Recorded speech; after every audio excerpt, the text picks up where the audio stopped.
이 소설은 소설이라고 말하고 싶지 않을 정도로 생생한 이야기를 담고 있다.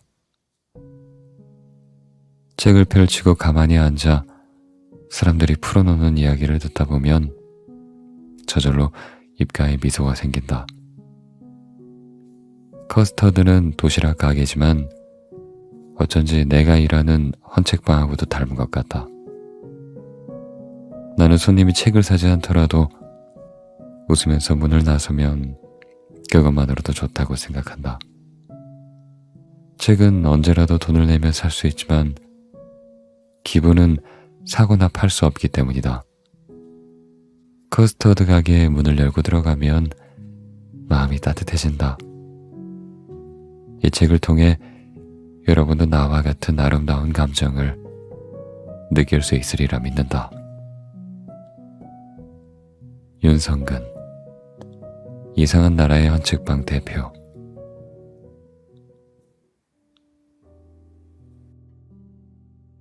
안녕하세요, 현준입니다.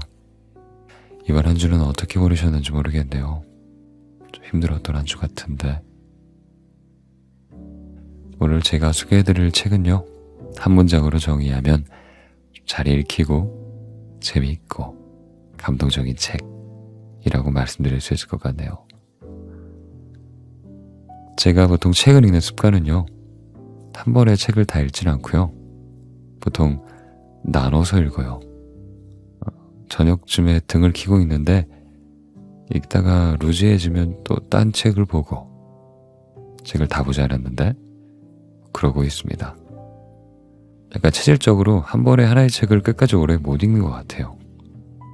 금방 좀 질려한다고 해야 되나? 그래도 뭐 이렇게 틈틈이 바꿔가면서 다 읽긴 읽습니다. 그게 제 독서 습관이죠. 그런데 그런 제가 처음부터 끝까지 손에서 놓지 못하고 한 번에 다 읽어버린 책이 있어요. 바로 이 책입니다. 여기는 커스터드, 특별한 도시락을 팝니다. 라는 책이요. 저는 이 책을 읽으면서 이런 생각이 들었습니다. 인생에서 길을 잃었을 때, 어디로 가야 할지 모를 때, 답답할 때, 나를 곁에서 일으켜주는 사람이 있다는 건 정말 행운이다. 아니, 어쩌면 그런 사람이 곁에 있다는 건 정말 기적일지도 모르겠다. 라는 생각이요. 정말이지 우리 모두는요, 크든 작든 삶에서 되돌리고 싶은 후회스러운 순간 하나쯤은 가지고 있을 거예요. 그리고 그 중에는 그 후회가 너무 커서 오랫동안 잊지 못하고 거기에 붙들려서 사는 사람도 있죠. 이 책은 여전히 그런 후회스러운 상황에 붙들려 있는 사람에게 비교적 유머러스한 문체로 따뜻한 위로의 말을 건네줍니다. 어떻게 보면 좀 딱딱할 수도 있는 이야기인데 진지하지 않게 이야기를 풀어내는 게 좀 좋았어요. 진지할 땐 진지한데 뭔가 오글거리지도 않으면서 가슴 깊은 곳에서 느껴지는 뭉클함을 느낄 수 있었습니다. 이 책을 읽고. 제가 생각하는 이 책의 묘미는요, 문체입니다. 인물들의 행동이나 말, 그리고 속마음 같은 것들을 좀 묘사하는 문체들이 귀여워요. 뭔가 작품 내의 등장인물들은 스스로를 귀엽다고 생각하지 않는 것 같은데, 저 같은 읽는 독자들은 되게 너무 귀엽다는 느낌을 느낄 수 있는 그런 문체입니다. 네. 그래서 되게 읽는 내내 재미가 있어요. 끝까지 다 보고 싶고 뭔가 그런 게 있습니다. 일단 되게 책이 쉬워요. 단문으로 돼 있고 읽기가 너무 쉬워요. 잘 읽힌다고 하는 편이 좋겠죠? 아무튼 후회스러운 기억으로 인해 삶에 기대감이 없어 보이는 주인공들인데, 그럼에도 삶을 살아가는 태도는 꽤나 낙천적으로 보여요. 적어도 일상생활에서만큼은요. 그들은 케이크 가게처럼 생긴 도시락집의 포인트 카드를 전부 다 모으게 되는데요. 가게 점원이 경품으로 주는 소소한 선물을 받고 그들이 후회하고 있는 기억을 되돌릴 수 있는 기회를 선물 받습니다. 읽는 내내 궁금증이 이어져요. 점원이 건넨 소소한 선물이 그들의 삶에 어떤 영향을 미칠까? 이름도 코스타드인데 쇼윈도도 있고 제과점처럼 생긴 이 도시락집엔 무슨 세연이 있는 걸까? 뭐랄까, 궁금증에 궁금증이 더해져서 읽는 내내 책에서 손을 뗄 수 없었습니다. 그래요, 페이지가 넘어가는 그 순간이 아까울 정도로 글자 하나하나 소중하게 읽었던 책. 살짝살짝 미소 짓다가 마지막에는 먹먹한 눈물이 차올랐던 책. 여기는 커스타드, 특별한 도시락을 팝니다. 앞부분 좀 읽어드릴게요.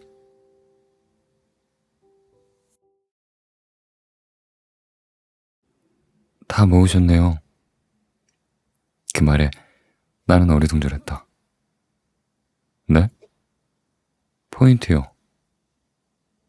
도시락 가게의 여자는 무표정으로 말했다.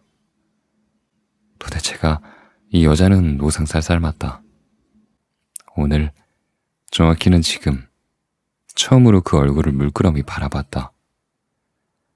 아침마다 이곳에 들러 점심을 사는데도 여자의 모습을 제대로 살펴본 적이 없었다.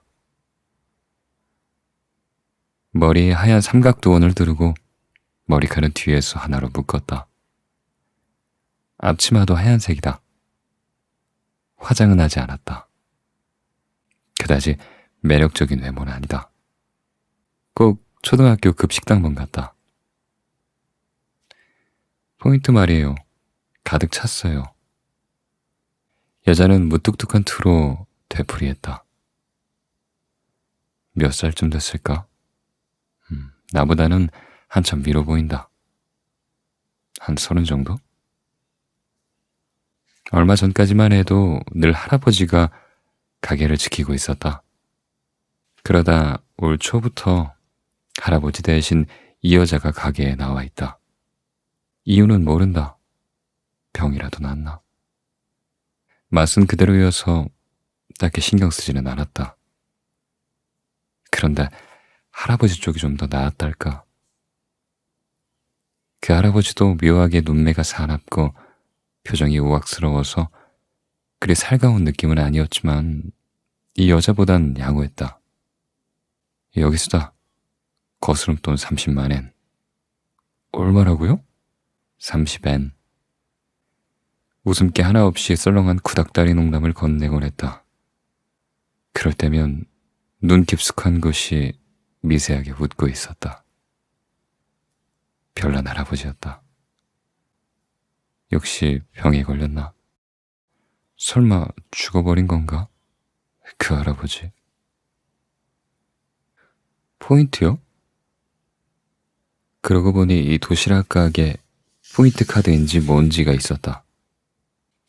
돈을 낼 때 무의식적으로 카드도 함께 건네줬던 모양이다. 포인트가 쌓이면 뭔가 혜택이 있나요? 보다시피 이런 것조차 모른다. 원하는 음료 하나 고르세요. 여자는 미동 하나 없는 얼굴로 대답했다. 음료 하나란 말이지? 살짝 실망했다. 하긴 이런 거리 한 구석에 혼자 운영하는 작은 도시락 가게의 포인트 카드 아닌가? 대단한 경품 따위를 걸었을 리가 없다. 짐작은 했네요. 근데 아무리 그래도 그렇지. 나오려는 한숨을 간신히 참았다. 도시락이 진열된 유리 쇼케이스 위에 음료 전용의 소형 냉장고가 놓여 있다. 녹차와 우롱차 외에는 페트병에 담긴 어쩌고 저쩌고 하는 천연수 정도 뿐이잖아. 뭐야, 심지어 죄다 난생 처음 들어보는 브랜드잖아. 저렴한 가격에 들여놨겠지. 맛없어 보인다. 그걸 잘 알기에 음료는 무조건 편의점에서 산다. 원하는 음료라 글쎄요. 꽤 난감한 티를 낸다 보다. 없으세요? 여자가 물었다. 눈치챈 건가? 아, 그러네요. 그럼 이걸 가져가세요. 여자가 손바닥 안에 쏙 들어올 만한 크기의 종이봉투를 내밀었다. 포인트 금액만큼의 경품이에요. 뭔데요? 열어보는 재미가 있죠. 여자가 천연스레 말한다. 안녕히 가세요. 짐짓 진지하지 않은 얼굴 아래로 언뜻 여자가 웃고 있는 것 같기도 하다. 할아버지가 고리적 개그를 던질 때 짓던 표정과 조금 닮았다. 할아버지만큼 우악스러워 보이지는 않아도 왠지 둘의 생김새에는 어딘가 닮은 구석이 있었다. 딸인가? 아니, 손녀일지도 모른다. 뭐 어느 쪽이든 상관없지만. 도시락 가게에서 산 주먹밥 2덩이와 경품 봉투를 캔버스천의 토트백에 아무렇게나 쑤셔넣고 밖으로 나와 걸음을 옮겼다. 5월의 아침 8시 50분. 약간 흐리다. 바람이 조금 쌀쌀하다. 오늘도 변함없이 판에 박은 듯한 하루가 시작된다. 내 이름은 미에지마 아카리, 22살. 전문대를 졸업한 뒤 가구 판매 회사에 취직했다가 8개월 만에 그만두었다. 고객을 상대하는 일이 적성에 안 맞아서랄까? 회사의 전시장과 매장에 파견되어 판매원으로 일했었다. 하지만 내겐 고객 응대가 고역이었다. 어서 오세요. 인사말을 내뱉는 순간 속으로 이런 생각을 하고 만다. 잘도 왔네. 지긋지긋해. 어서 오시긴. 제발 오지 말라고. 그런 생각을 하면서 일하고 있으니 상품은 팔리지 않을 뿐더러 손님에게서는 저 직원 기분 나빠요 라는 클레임을 받기 일쑤였다. 상사가 주의를 주는 일은 별로 없었다. 아마도 신입사원이 그만둔다고 할까봐 두려웠던 거겠지. 급기야 내가 말해버린 셈이었다. 그만둘게요. 결국에는 역시나 한 소리 들었다. 이봐, 도대체 왜 판매직에서 일하려 한 거야? 딱히 이유는 없다. 학교를 졸업했으니 부모님에게 취직한 모습을 보여줘야 했다. 몇 군데 지원한 회사 중에 이곳에서 가장 먼저 연락이 왔고 환승 없이 전철 한 번으로 집에서 다닐 수 있는 위치에 본사가 있었다. 그뿐이다. 아무려면 설마 사실대로 털어놓을 수는 없었다. 조용히 가구 판매 회사를 그만뒀다. 1년 전쯤부터는 격리회사에서 아르바이트를 시작했다. 계약 고객의 월간 장부를 만드는 일이다. 어음이나 영수증을 정리하고 입출금 내역을 컴퓨터에 입력한다. 고객을 상대할 일은 없다. 게다가 환승 없이 집에서 전철 한 번으로 다닐 수 있는 곳에 있다. 아침 9시에 출근해서 5시면 퇴근이다. 월요일부터 금요일까지 일한다. 주말과 공휴일, 오봉과 설날은 쉰다. 세금 신고 기간인 2월과 3월 이외에는 야근도 없다. 입력 업무가 없어서 한가할 때는 인터넷 쇼핑을 하며 빈둥거린다. 영업직의 정사원은 아버지 뻘 되는 아저씨들 뿐이고 아르바이트 동료도 35살 기혼에 애가 둘 딸린 다나카 씨와 43세 독신 이토 씨. 둘 다 나쁜 사람은 아닌데 나이차가 너무 나다 보니 대화가 통할 리가 없다. 오늘도 언덕 아래 도시락 가게에서 주먹밥 산 거야? 다나카 씨가 묻는다. 네. 그 가게 옛날엔 전통 과자를 팔던 곳이었는데 이토 씨가 고개를 갸웃거린다. 케이크 가게처럼 보이던데요? 그 전에 말이야. 전통 과자점이었어. 뭔가 사건이 터져서 망했지. 어떤 사건이요? 자세한 건 잊어버렸어. 근데 텔레비전 뉴스에도 나왔다니까? 꽤나 엽기적인 사건이었지. 타나카 씨가 몸을 앞으로 쑥 내밀었다. 그 말인즉슨 살인사건? 그랬을걸? 뭐 어쨌든 사람이 죽었으니까. 사람이 죽은 엽기적인 사건이라 설마 그 무서운 얼굴을 한 할아버지가 범인은 아니겠지? 인터넷에 검색하면 나오려나? 찾아봐야겠다. 대화라고 해봐야 세상 돌아가는 이야기를 나누는 정도. 이토 씨와 타나카 씨는 즐거워하는 눈치지만 나로서는 딱히 흥미롭지 않다. 도시락 가게가 생기기 전에 일어난 엽기적인 사건인지 뭔지도 여전히 모른다. 찾아볼 만도 한데 그렇게까지 궁금하지도 않다. 알든 모르든 나는 계속 그 가게에서 주먹밥을 살 테니까. 마에즈마 씨는 뭐든 시큰둥하네. 타나카 씨에게 그런 말을 들었다.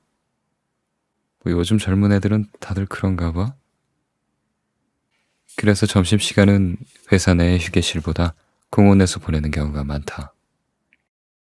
어차피 뭐 휴게실에서도 스마트폰 게임을 하고 있으면 타나카 씨든 이토 씨든 말을 걸어온 일은 없지만 주말에는 집에서 펀둥펀둥 보내기 일수다.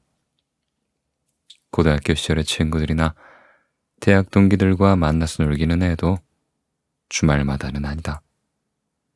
다들 각자 나름대로 바빠 보이기도 하고 나 역시 딱히 친구들과 자주 만나고 싶지도 않다. 매일 그럭저럭 시간이 흘러간다. 시큰둥하다고? 천만에 그저 지루할 뿐이야. 지긋지긋하다. 일도 하루하루도. 하긴 이런 일 뭐 평생 할 것도 아니잖아. 언제든 그만둬도 상관없다. 지금이야 달리 할 일이 없어서 다니는 것뿐이다. 굳이 이 회사가 아니더라도 돈은 벌 수 있다. 분명 어디서든 일할 수 있다. 거기에 응대는 싫으니 그것만 아니라면. 그런 식으로 고민만 하다가 나이를 먹어가는 걸까? 그건 싫은데. 언제부턴가 그 도시락 가게에서 점심을 사는 일이 일상이 되었다. 도시락 가게를 발견한 건 아르바이트 면접을 보러 온 날이었다. 지하철 출구를 나와서 첫 번째 모퉁이를 오른쪽으로 돌면 언덕 초입이 나온다. 회사는 언덕배기에 있고 도시락 가게는 길 모퉁이에서 세 번째 집으로 언덕을 오르기 직전에 있다. 콘크리트로 지어진 빌딩과 빌딩 사이에 자리한 낡은 목조주택. 입구 위에 연노랑의 차양이 들여오져 있고 유리문은 늘 활짝 열려 있다.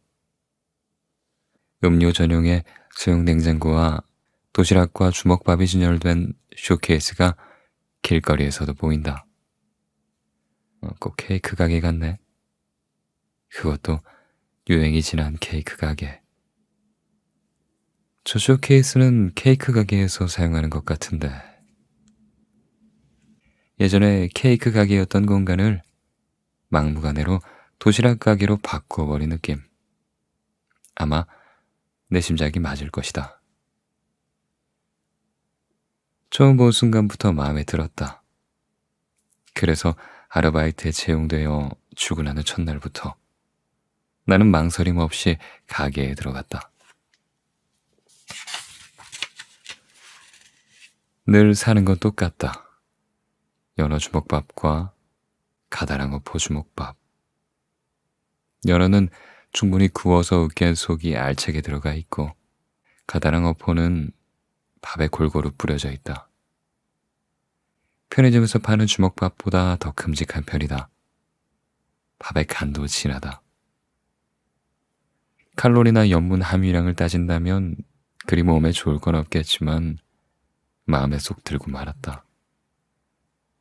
할아버지는 내 취향을 제대로 간파하고 있었다. 그러고 보니 이 도시락 가게 이름이 뭐였더라? 신경 쓴 적도 없었다. 난 뭘 하고 싶은 걸까? 뭘 하고 싶었던 걸까? 12시 반부터 점심시간이다. 나는 오늘도 회사 휴게실이 아니라 밖에 나가서 밥을 먹기로 했다. 회사가 입점해 있는 복합 빌딩 뒤편에 그리 크지 않은 공원이 있다. 아이들을 위한 놀이기구는 없고 가늘게 뻗은 하얀 목련나무와 천리향 덤불, 등받이 없는 벤치 하나가 있을 뿐이다. 이따금 먼저 온 사람이 있을 때도 있지만 보통은 아무도 없다. 대체 누구를 위해서 만들어 놓은 건지 알 수 없는 공원. 설마하니 나의 휴식 시간을 위해 존재할 리는 없겠지만 마음속에서는 이미 아지트로 삼았다. 그러다 보니 어쩌다 먼저 온 사람이라도 있으면 상당히 약이 오른다. 다행히 오늘은 아무도 없었다. 5월 치고는 바람이 살짝 쌀쌀한 탓인지도 모른다. 하늘도 잔뜩 찌푸린 상태. 아침보다 구름이 점점 많아지는 느낌이다. 나는 벤치에 앉아 가방에 주먹밥을 꺼냈다. 가다랑어포 주먹밥 부어먹는다. 랩을 벗기고 덥석 베어 문다. 맛있다. 간장과 가다랑어포의 조합만으로 천상의 맛이다. 페트병에 담긴 녹차를 마신 뒤 2덩이째 연어 주먹밥을 먹으려는데 문득 뭔가 눈에 띄었다. 가방 밑바닥에 있는 손바닥 정도의 자그마한 종이봉투. 이게 뭐지? 아, 맞다. 도시락 가게에서 포인트로 받은 경품이었지. 손가락 끝으로 더듬어 본다. 약간 탄력이 있고 차가운 촉감. 안엔 뭐가 든 걸까? 개별로 포장한 느낌이다. 과자인가? 그랬으면 좋겠는데. 종이봉투를 꺼내 열어보았다. 앗? 이상한 목소리가 툭 튀어나왔다. 짐작대로 과자는 맞았다. 다만 내가 기대한 종류는 아니었다. 보통 경품으로 주는 과자는 쿠키나 마들렌 같은 구운 과자를 상상하지 않나? 그것도 살짝 고급스러운 과자 말이다. 빗나갔네. 봉투 속에는 맛과자 가게에서나 팔았을 법한 말린 살구에 꿀범벅을 과자 2봉지. 아주 오래전에 먹었던 적이 있다. 그러고는 까맣게 잊고 있었다. 새콤달콤하면서도 소박한 맛. 딱히 좋아하지도 싫어하지도 않는 맛이다. 오늘의 디저트는 이걸로 할까? 그 순간 요란한 강풍이 몰아쳤다. 춥다. 이런 걸 먹었다가는 속이 냉해질 것 같은데. 먹기 싫다. 그렇다고 버리기는 아깝다. 어쩐지 그립기도 하고. 그리워? 맞다. 이 과자 그리운 누군가가 굉장히 좋아했었는데. 맛과자 가게에 갈 때면 그 아이는 어김없이 이걸 사서 먹었다.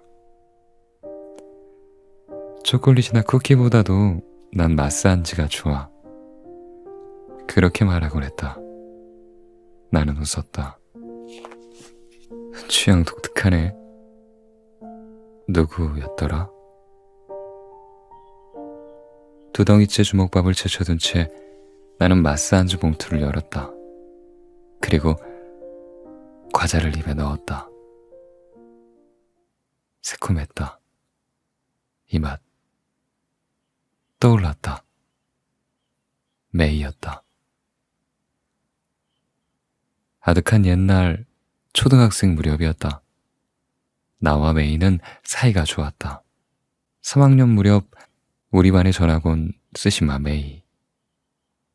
계기는 잊어버렸지만 누구보다도 금방 친해졌다. 4학년부터 6학년까지 쭉 같은 반이었다. 한 동네에 살아서 등교반도 같았고 하굣길도 함께였다. 집에 갔다가 곧장 메이네 집으로 놀러 가곤 했다. 메이는 아버지가 없었다. 이혼했어, 우리 집. 메이는 태연스레 말했다. 나로서는 무심히 받아넘기는 수밖에 없었다. 아빠가 툭하면 화를 내는 성격이었어. 조금이라도 신경을 거스르면 엄마랑 나한테 바로 손찌검을 했거든. 심하네. 발길질도 했어. 역시나 동요하면서도 나는 아무렇지 않은 척해야 했다. 그래서 이대로는 살 수 없다면서 엄마가 결심을 한 거야. 살고 있던 아파트에서 한밤중에 도망쳐 나왔어. 아빠가 깰까봐 아무 소리도 안 내려고 조심하면서 가만히 현관문을 나왔지. 살던 곳은 10층이었는데 엘리베이터가 올라오길 기다리는 동안 심장이 쿵쾅거리더라. 짐이라고는 스포츠 가방 달랑 하나였어. 다음날 갈아입을 옷 정도만 들어있었지. 전철도 안 다니는 시간이라서 국도변을 따라 계속 걷다가 겨우 택시를 잡아서 할머니 집으로 도망쳤어. 세상에. 그러고 나서 이혼 소송을 했어. 엄마가 맞았을 때 의사한테 진단서를 받아둬서 이혼 자체는 척척 진행되긴 했는데 아빠는 내 양육비를 절대 못 준다며 단칼에 거절했어. 그래서 엄마도 풀타임으로 일을 해야 돼. 하지만 할머니네 가게가 있잖아? 메인의 할머니는 빵집을 운영하고 있었다. 빵집만으로는 아무래도 먹고 살기 힘들지. 메인은 씁쓸한 표정을 지었다. 빨리 나도 일할 수 있으면 좋겠어. 빵집이라고는 해도 직접 빵을 굽는 게 아니라 일종의 가공을 해서 파는 가게였다. 햄과 삶은 감자, 삶은 달걀을 잘게 으깨서 마요네즈로 버무린 뒤 얇게 썬 식빵 사이에 넣어 만든 샌드위치나 핫도그 바운에 딸기잼과 땅콩 버터를 듬뿍 바른 빵을 팔았다. 점심이나 간편식으로 알맞아서 동네에서는 꽤 인기 있던 가게였던 것 같다. 놀러가면 간식으로 늘 잼빵이나 땅콩 버터빵을 줬기 때문에 메이는 내게 더욱 매력적인 친구였다. 그런데도 그다지 돈벌이가 시원찮다니. 한 개에 150엔이거나 기껏해야 200엔이잖아.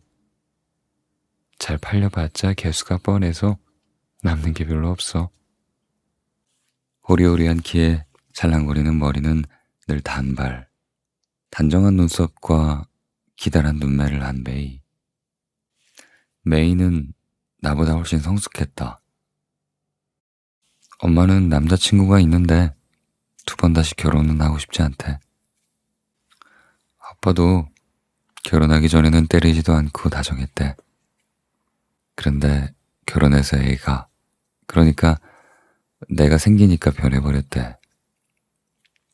걸핏하면 화내고 물건을 던지고 손찌검을 하고 발길질을 해댔지. 난 그런 아빠밖에 몰라. 다정한 사람이 있었다니 못 믿겠어.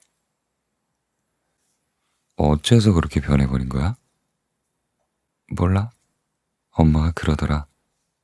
아빠와는 가족이 되지 말았어야 했다고. 무슨 뜻이야? 남으로 지내는 게 더 나았을 거란 뜻. 나는 혼란스러웠다. 잘 모르겠어. 난 조금은 알 것 같아. 가족끼리는 거리감이 없잖아. 그래서 좋은 거 아니야? 일일이 배려하지 않아도 되고. 그거야. 메이의 눈이 날카롭게 빛났다. 바로 그거야. 아무리 가족이라도 서로를 배려해야만 해. 자기 생각을 거침없이 말해버리니까 싸움이 되는 거야. 뭐, 그렇긴 하지만. 우리 집에선 늘 있는 일이다. 싸우면 강한 쪽이 이기잖아. 강한 사람은 마음에 안 드는 건 참지 않아. 말이든 행동이든 전부 자기 마음대로지. 그래서 아빠처럼 돼버리는 게 아닐까? 나는 인정할 수밖에 없었다. 그럴지도 모르겠네. 그 사연이 있는 가족이다. 하지만 메이는 시원시원한 성격이었다. 어른들이 푸는 문제도, 그로써 자기가 겪어야 할 상황들도 담담히 이야기했다. 메이는 의젓하구나. 평소 나는 메이를 우러러보고 있었다. 같은 처지였다면 나는 훨씬 엉망이었을 텐데. 아빠를 용서 못해. 그런 아빠와 결혼한 엄마도 나빠. 그런 식으로 생각하며 늘 울분을 터뜨리고 의기소침해지기를 반복하면서 기분 나쁜 우울감에서 벗어나지 못했을지도 모른다. 분명 메이처럼 냉정하게 대처하지 못했겠지. 그래서 우리 집엔 규칙이 있어. 하고 싶은 말이라도 선을 넘지 말 것. 그게 가능해? 힘들지. 메이는 선뜻 대답했다. 할머니도 엄마도 다들 하고 싶은 말만 하는걸. 시끄러워 죽겠어. 살짝 안심했다. 그렇다니까. 그래도 말이야, 할머니랑 엄마는 너무 심한 말은 아무리 하고 싶어도 참는데. 참는 게 저 정도인가 싶지만. 메이는 빈정대듯 웃다가 입을 꾹 다물었다. 할머니도 할아버지랑 이혼했거든. 유전인가 봐. 이혼 유전자가 DNA에 새겨져 있는지도 몰라. 나는 깜짝 놀랐다. 유전? 이혼이 유전 때문이라고? 메이는 진지한 얼굴이었다. 그래, 난 애초부터 결혼은 안 하는 편이 좋다고 생각해. 어차피 이혼하는 걸 뭐. 글쎄, 그런 말을 내뱉기엔 조금 성급한 거 아닐까. 역시나 그런 생각이 들었지만 입 밖으로 꺼내지는 못했다. 유전자라는 말까지 한 마당에 반론하긴 힘들다. 그 부분에 있어서 메이는 상당히 진심인 것처럼 보였다. 남자는 질색이야. 사사건건 그렇게 말하는 터라 주저하게 되었다. 바보에다가 난폭하고 배려심이 없어. 그래서 싫어. 그런가? 솔직히 말하면 나는 남자를 싫어하지 않았다. 물론 바보에다가 난폭하고 툭하면 못난이라고 욕하는 등 배려심이라곤 눈꼽만큼도 없는 녀석은 질색이지만 그렇지 않은 애도 있고 사실 좋아하는 남자애도 있었다. 무라타 말이야. 다정하지 않아? 넌지시 말해보았다. 맞다. 나는 무라타를 좋아했다. 하지만 메이는 콧방귀를 기었다. 그래봤자 무라타 쟤도 집에 가면 엄마한테 실컷 버릇없이 굴걸? 뜻대로 되지 않는 일이 있으면 악을 쓰면 난폭하게 굴 거라고. 나는 반론할 수 없었다. 확실히 내 남동생도 제멋대로인데다가 그런 느낌이다. 따지고 보면 나조차도 어느 정도 비슷한데. 남자는 말이야, 조심하는 게 상책이야. 결국 메이는 그렇게 고생하다 보니 나보다 훨씬 조숙해진 것이다. 나는 메이의 그런 점도 좋았다. 메이는 정말 어른스러워. 장래에 무엇을 할지도 메이는 진지하게 고민하고 있었다. 할머니의 가게를 물려받고 싶어. 확실하게 말하곤 했다. 내가 이어받아서 가게를 더 키우고 싶어.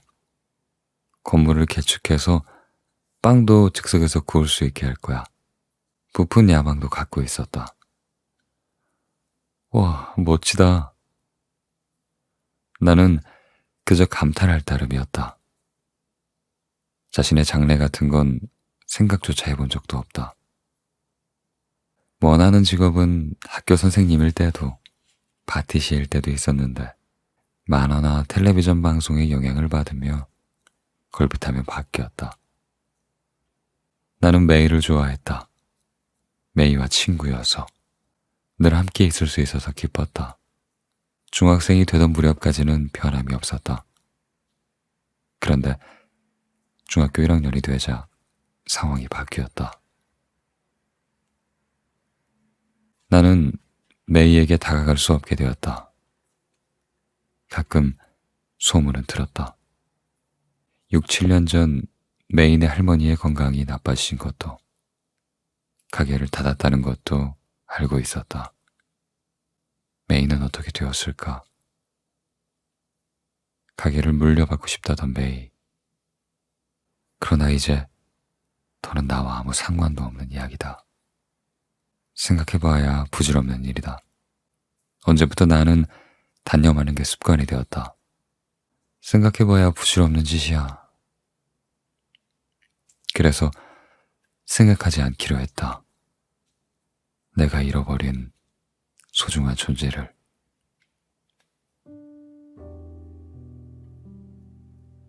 새콤하다. 혀뿐만 아니라 가슴 깊은 곳까지.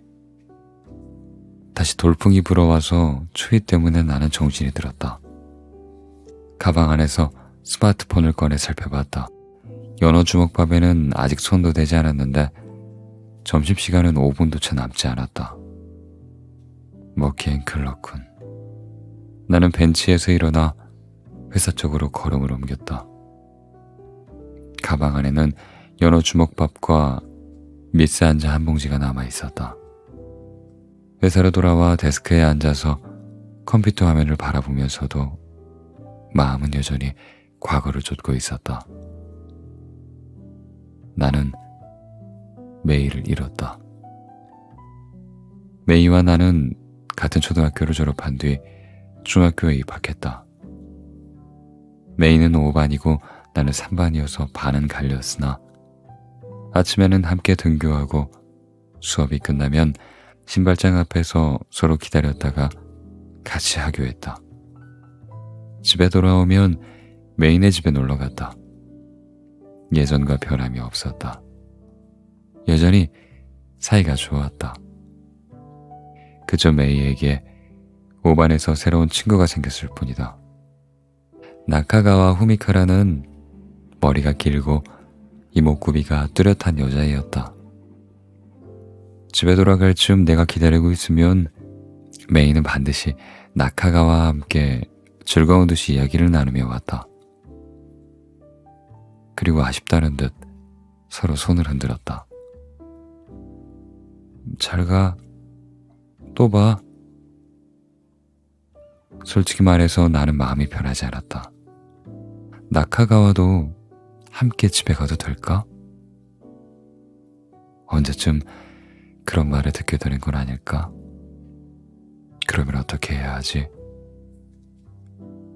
다행히도 나카가와의 집은 우리 동네와 정반대 방향인데다 멀었다.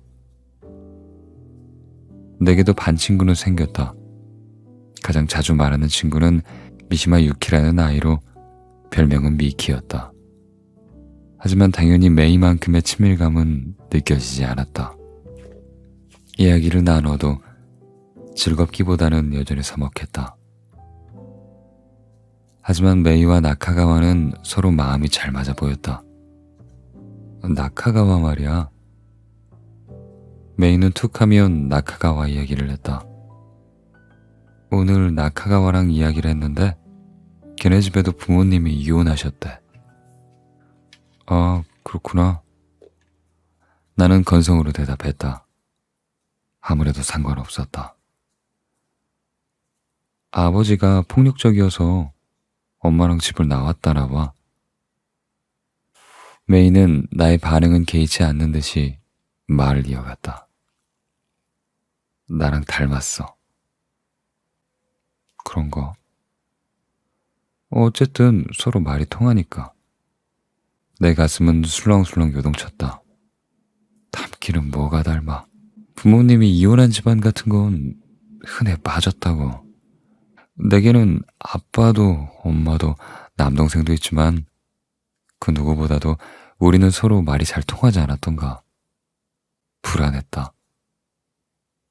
이제는 안다. 내가 질투하고 있었다는 걸. 메이를 나카가와에게 빼앗길지도 모른다는 생각에 괴로웠다. 아카리는 오반의 세시마 메이랑 친하지? 어느 날 미키가 의미심장한 말투로 물었다. 늘 같이 하기로 하잖아? 나는 고개를 끄덕였다. 오반의 친구한테 들었는데 다들 세시마를 싫어하는 모양이야. 나는 아무런 말도 하지 않았다. 스시마랑 나카가와는 항상 딱 붙어 다니는 것 같던데 둘 다 엄청 이상하대. 아니야, 나는 생각했다. 나카가와가 어떤 애인지 모르지만 메이는 이상한 애가 아니다. 특이한 면은 있을지 몰라도 나는 메이의 그런 점을 좋아한다. 반에서는 그 두 사람을 아무도 상대해주지 않는다던데? 그래서 어쩌라고?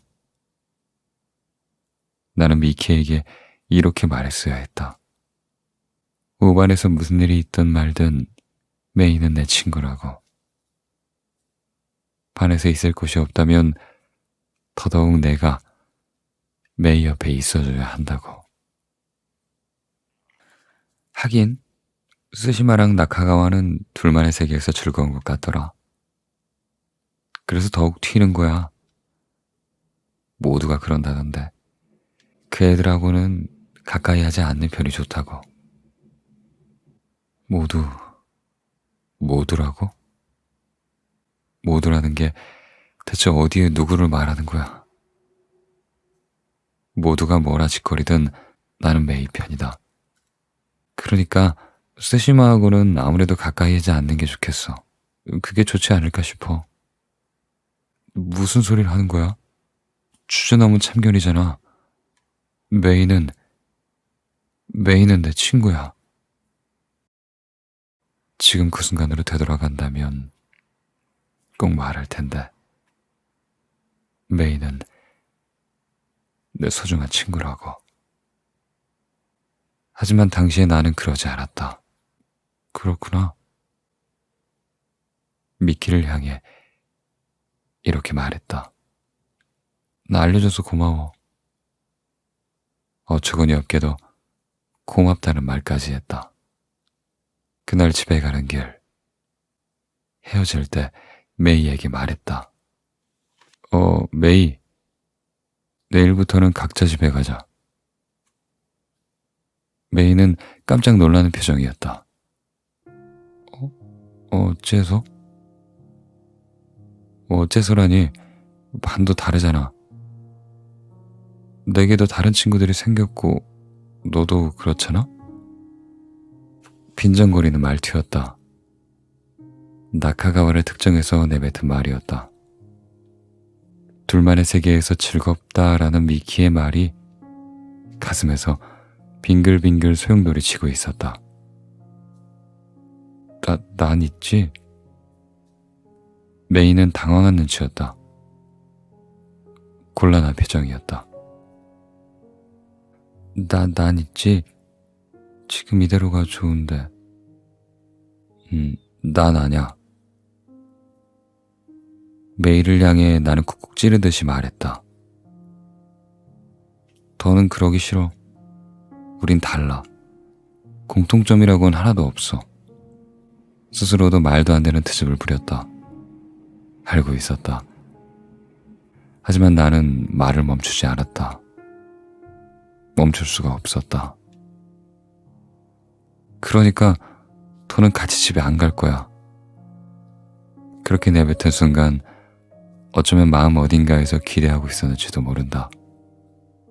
그런 말 하지 말라고. 이제까지 그랬던 것처럼 함께 집에 가자고. 메이가 나에게 매달리는 상황을. 그러나 메이는 그런 말을 하지 않았다. 그렇게 생각한다는 거지? 살짝 붉어진 눈시울로 메이는 이렇게 말했다. 잘 알겠어. 그걸로 끝. 메이와 나의 우정은 끝났다.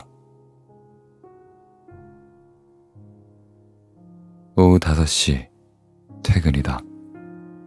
나는 극심한 공복을 느꼈다. 그럴만도 하지. 점심으로 먹은 거라곤 주먹밥 한 덩이와 미스 안주뿐이다. 연어 주먹밥은 아직 가방 안에 있다. 그렇다고 점심에 남긴 차가운 주먹밥을 먹고 싶진 않은데. 회사 건물을 빠져나와 늘 다니던 언덕길로 내려가다가 발길을 멈췄다. 가끔은 다른 길로 돌아가는 것도 좋겠지. 배도 고프니 뭔가를 사서 먹고 싶다. 회사에서 언덕을 내려가지 않고 큰 길가를 따라서 15분 정도 걸으면 전철역이 있다. 거기서 전철을 타고 집에 가자. 그 역에서 전철을 타게 되면 집과 가장 가까운 역까지 한 번은 환승을 해야겠지만 어쩔 수 없지. 뭘 사갈까? 편의점은 지겨운데. 멍하니 생각하며 걸었다. 바람이 점점 차가워졌고 구름도 낮보다 많아진 느낌이었다. 두둥실 풍겨오는 가꾸운 빵 냄새. 나는 걸음을 멈췄다. 갈색 타일로 외벽을 꾸민 건물 1층의 유리창. 그 너머로 보이는 밝고 따뜻한 분위기의 가게 내부. 이런 곳에 빵집이 있었네. 냄새에 끌리듯 나는 가게 문을 열었다. 어서 오세요. 가게 안쪽에서 말을 걸어왔다. 반사적으로 그쪽을 쳐다보았다가 나는 숨을 멈췄다. 메이. 이런 일도 생기는구나. 조금 전까지 죽은 메이를 떠올리고 있었는데 설마 여기 있을 줄이야. 나는 휙 하고 뒤돌아섰다. 들어왔던 문을 열고 밖으로 나가려 했다. 아카리,